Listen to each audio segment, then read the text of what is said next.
Raising autistic kids can be extremely enjoyable, but it can also be trying at times because you have to manage their different behaviors or meltdowns that they have.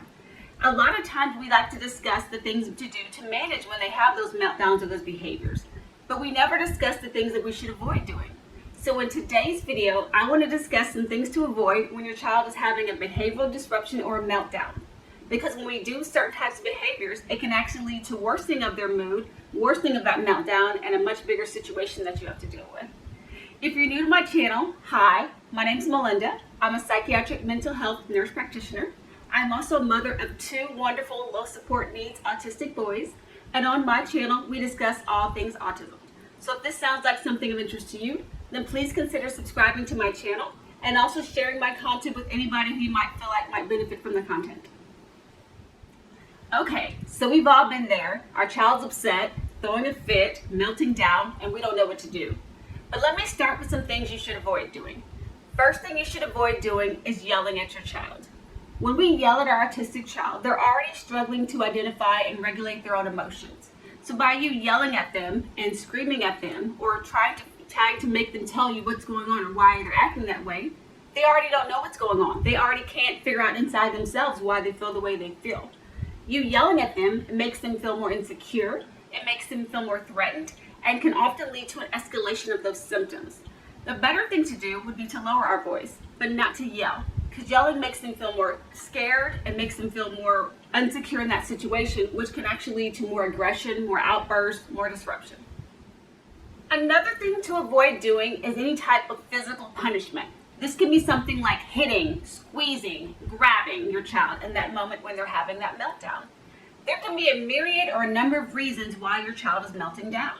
Maybe they had an unexpected change to their day, or maybe they're somewhere that has new sensory things that they're still adjusting to and they're having a type of sensory overload.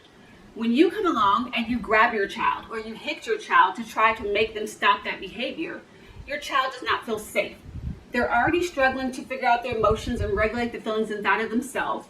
And then you, the parent that's supposed to be their sense of security, has come along and in their mind attacked them. So this can lead to worsening of the behavior, a larger meltdown. It can also lead to times where harm can happen to you or the child unintentionally because they're trying to do the best to deflect or to defend themselves. So that is why you want to make sure you avoid any type of physical punishment, whether it be hitting, slapping, grabbing, squeezing aggressively of that child. Another thing you want to avoid doing is leaving your child unsupervised. When you have an autistic child, you know that when they're having a meltdown, it can quickly balloon up very fast and become bigger than you expect it to be. So you want to be there for safety reasons, if nothing else. An autistic child might try to elope or leave the situation. They might try to open the front door and run out into the street. They might try to run out of the store. So you want to make sure to keep eyes on your child at all times. This does not mean that you have to grab your child or physically touch them, but it means that you're there to be able to provide for safety, making sure the child does not unintentionally harm themselves, harm property, or harm somebody else. You're also there. There's a difference between ignoring their behavior versus ignoring the child.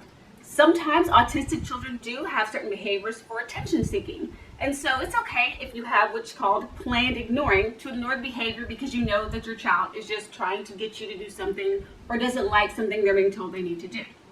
But as long as you're able to observe the child and supervise the child, that is okay to ignore that behavior. But that's totally different than just completely ignoring your child. Like I mentioned before, we want to make sure that our children remain safe. And so that is why you want to make sure you keep eyes on them at all times to make sure that no unintentional harm comes to them, other people, or property. Another thing you want to avoid, which is something we often don't think about, is avoiding letting our emotions get the best of us and being able to keep safeguard of how we feel and how we respond to our autistic kids. Like I mentioned earlier, it can be frustrating to manage some autistic behaviors, especially if you've had a particularly long day or they've had a bunch of meltdowns recently, maybe a bunch of transitions are occurring, and you're time after time having to manage meltdown after meltdown. But the thing is, they read off of how you respond. So if you are getting frustrated, if you're getting anxious, if you're stressing and you're tensing up, they're going to sense that and it's going to cause the same response in them. So it's very important as parents that we check our emotions and we're able to learn to calm ourselves down and respond in a calm and loving manner. Now, are we going to be perfect at this? No. And are there going to be times we maybe get stressed or yell or pop off when we shouldn't? Yes. But the key is when we catch that we do this, that we stop ourselves, that we calm ourselves back down, and that we explain to our child what happened. Like, hey, mommy's kind of frustrated. Mommy's working on how she's feeling. You see how mommy's working on dealing with her emotions? Let me help you deal with that as well. I see you're having a hard time right now. Do you not know how you feel? This helps because we're showing modeling for our kids. It helps to allow them to see how they should be responding. So that is why it's very important that we're able to be cognizant of how we're feeling in those situations. If it's a certain situation where you just cannot calm down, maybe your anxiety is getting the best of you, or you're just having a particularly hard day, if you're able to tag team to another family member, maybe a spouse or somebody else who can take over managing the behavior, then that would be the best thing to do in that situation, instead of you being upset and allowing your emotions to dictate how you respond to that child.